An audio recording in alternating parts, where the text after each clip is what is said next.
E aí, pessoal do segundo ano do ensino médio da Escola do Professor Raimundo Cândido. Sou Peter, para quem não me conhece, professor de física de vocês desse ano. Bom, eu deixei uma atividade para vocês, né? Que era ler o PET. Tá aqui o PET, né? Plano de Estudo Tutorado, da página 40 e 41. Espero, né, que vocês tenham lido ele. Agora eu vou à explicação da matéria que vocês leram, tá? Antes, eu deixei também um livro para vocês, que é um livro que nós já estamos seguindo na escola. Deixei na sala de física para vocês. Para que eu deixei? Porque se você tiver qualquer dúvida e eu não tiver presente no momento na Classroom para tirar sua dúvida, você pode ir lá e tirar sua dúvida. Beleza? Então vamos lá. Nossa primeira aula de física. E nós vamos estudar esse cara aqui, ó. Primeiramente, nós vamos seguir o PET, tá? O que é ótica?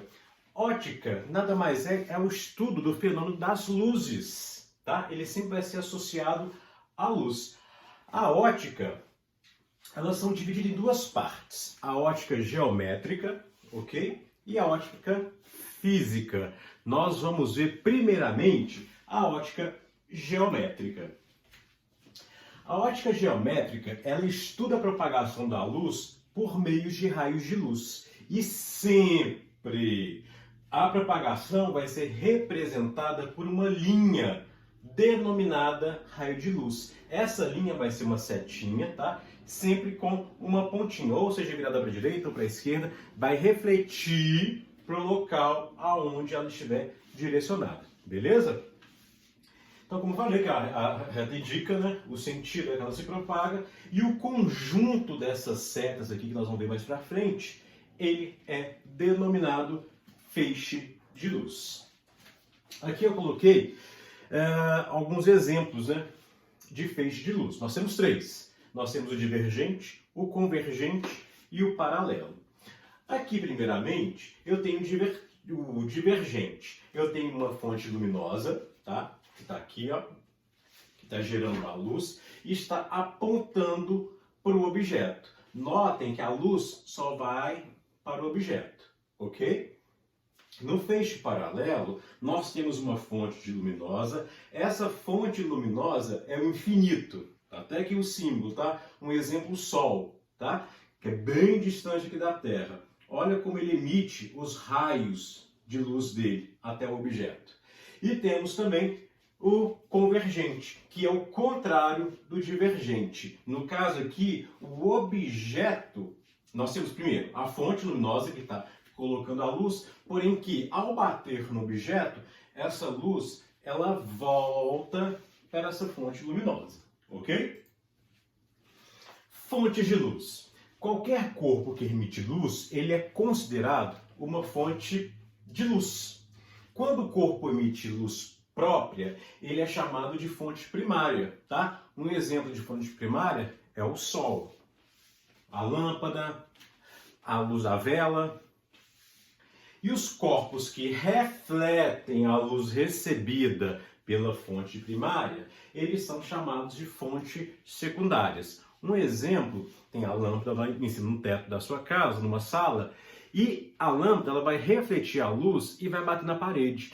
Ao bater na parede, ela vai refletir por toda a sala, assim ficando a sala mais clara, tá? Lembrando só uma coisa, paredes de cores claras tendem a refletir muito mais a luz do que as paredes de cor mais escuras, tá ok? Então, ó, só um exemplo. Minha camisa preta. Reparem aqui na parede branca. Vocês veem que a luz recebida, eu tenho uma outra janela aqui atrás, a luz que está vindo da janela, na preta aqui, olha, ela não está sendo tão refletida.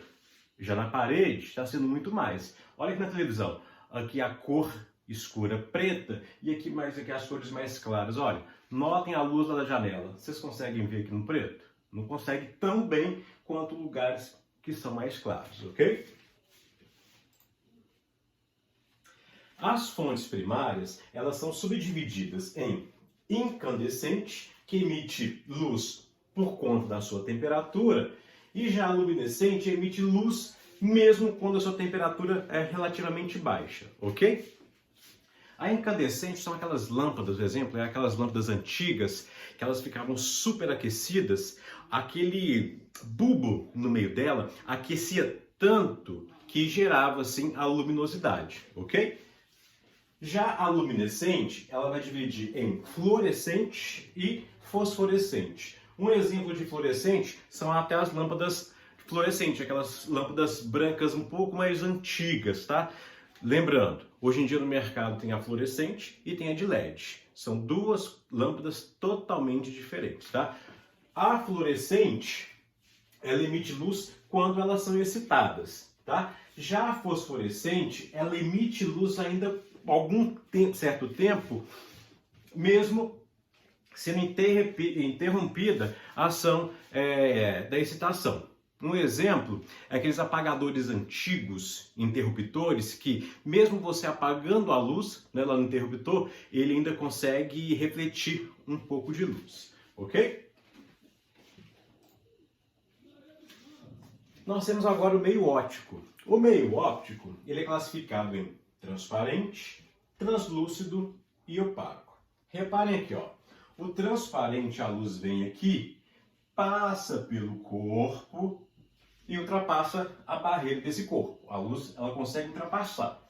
Já no translúcido, ela consegue ultrapassar, porém que ou a luz pode voltar ou ela não vai mais em linha reta, ok? E o opaco, a luz não passa de forma alguma. Aqui eu te coloquei um exemplo das bolinhas, ó. A transparente. Aqui nessa bolinha você consegue ver o que está atrás dela.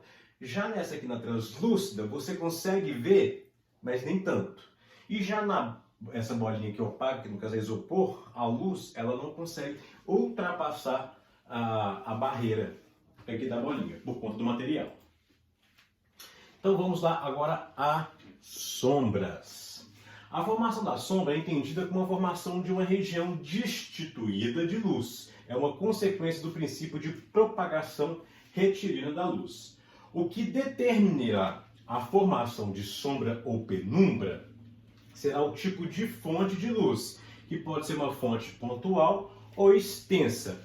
Pontual, como que eu posso explicar para vocês? Assemelha-se a um ponto, por ser tão pequena, tá? E extensa, porque é muito grande. Aqui, ó, fonte pontual. Fonte de luz com dimensões pequenas em relação ao que vai iluminar. É o que eu acabei de falar. Aqui na figura abaixo, olha, nós temos uma fonte luminosa, pontiforme, então bem pequenininha. Ela está iluminando, aqui, ó, formando uma sombra projetada, porque ó, aqui tem a luz, aqui eu tenho um objeto, reparem, ó, a luz vai bater aqui, atrás aqui desse objeto forma esse cone aqui, que é denominado sombra, ok? Tem uma fonte, a luz está saindo aqui, ó, tá batendo aqui nesse objeto, aqui atrás, como não bate nenhuma luz, forma-se uma sombra, ok? Então nós vamos calcular agora as alturas de alguns prédios em referência à sua sombra. Repare aqui, ó, nós temos os raios solares, estão incidindo sobre esse prédio. Ao incidir sobre o prédio, ó, a um certo ângulo, tá? Que eu não vou trabalhar com ângulo por enquanto com vocês, forma-se uma sombra. E nós vamos começar a calcular a altura do prédio com relação a essa sombra formada. A razão entre a altura do objeto, né, vamos supor, uma pessoa e o prédio, que vai projetar, no caso, no chão, é sempre a mesma para qualquer objeto. Como os raios de sol podem ser considerados paralelos, as medidas das sombras são sempre proporcionais às alturas que eles a determinam. Então, temos a nossa primeira fórmula para o cálculo da altura do prédio. Nós temos que a altura do prédio é diretamente a altura do prédio dividido pela altura da pessoa é diretamente proporcional à sombra do prédio dividido pela sombra da pessoa. Então, voltando aqui, ó, para se calcular a altura dos prédios, que vão ser nossas próximas atividades, tanto do PET, quando eu for passar para vocês, nós vamos utilizar essa forma aqui, ó, fórmula. A altura do prédio dividido pela altura da pessoa é diretamente proporcional à sombra do prédio dividido pela sombra da pessoa. Coloquei H, vocês sabem que na matemática a altura sempre vai ser a letra H e S vai ser de sombra, ok? Então nós temos nosso primeiro exemplo aqui, ó. Um edifício iluminado pelos raios solares projeta uma sombra de comprimento igual a 72 metros. Simultaneamente, uma árvore de 2,5 metros de altura, ao lado do edifício, projeta uma sombra de 3 metros de comprimento. Qual é a altura desse prédio? Então aqui, ó, nós temos aqui o Sol está fazendo uma sombra no prédio de 72 metros e uma sombra na árvore de 3 metros. Eu sei a altura da árvore e sei também qual o tamanho que a sombra que essa árvore, que o Sol batendo na árvore exerce sobre a árvore. Então nós vamos calcular a altura do prédio com aquela fórmula que eu passei atrás. Então aqui, ó, tá aqui a fórmula. Coloquei o desenho aqui de novo, tá? Prédio, árvore. A altura do prédio nós temos? Não, nós queremos calcular. A altura da pessoa, que aqui no caso, a altura da árvore, tá? Nós temos? Temos, que vale 2,5. A sombra do prédio nós temos? Temos 72 metros. E a sombra da pessoa, que no caso, voltando, é árvore, nós temos? Temos, que é 3 metros. Lembrando, as unidades de comprimento sempre deverão ser iguais. Se tiver metros com centímetros, ou você passa o metros para centímetros, ou centímetros em metros, beleza? Então, equação de primeiro grau, multiplicação cruzada, este vezes este é igual a este vezes este. Então, a altura do prédio vezes 3 é igual a 2,5 vezes 72. 3 vezes a altura do prédio, então é 3 vezes a altura do prédio. 2,5 vezes 72, 180. Como eu quero determinar o valor da altura do prédio, vou isolar somente a altura do prédio no primeiro membro. Passo para o segundo membro. Aqui em cima, quem está no segundo membro é o 180. Então, coloco ele aqui. O 3, ele está multiplicando a altura do prédio no primeiro membro. Ele tem que passar para o segundo membro inverso. Se ele está multiplicando, o inverso da multiplicação, divisão. Então, ele passa dividindo. Então, vai ficar a altura do prédio é igual a 180 dividido por 3. 180 dividido por 3, 60 metros. Então, essa aqui é a altura do prédio. Ok? E vamos agora para o exemplo 2. Uma fonte pontiforme ilumina um disco metálico de raio igual a 20 centímetros. A fonte e o centro do disco pertencem a uma reta perpendicular ao antiparo. Só uma coisa, antiparo é parede, ok? Sabendo-se que a distância da fonte do disco é de 40 centímetros e do disco ao antiparo é 100 centímetros, determine o raio da sombra do disco projetada no antiparo. Então vamos lá. Nós temos aqui a fonte de luz, ok? Eu tenho um objeto que está aqui. Esse objeto tem um raio igual a 10 centímetros. Ele vai gerar essa sombra aqui na parede, ó. Eu quero calcular qual vai ser o raio dessa projeção da sombra na parede. Então vamos lá. Nós temos que uma nova fórmula. Distância 1 sobre distância 2 é diretamente proporcional ao raio 1 dividido pelo raio 2.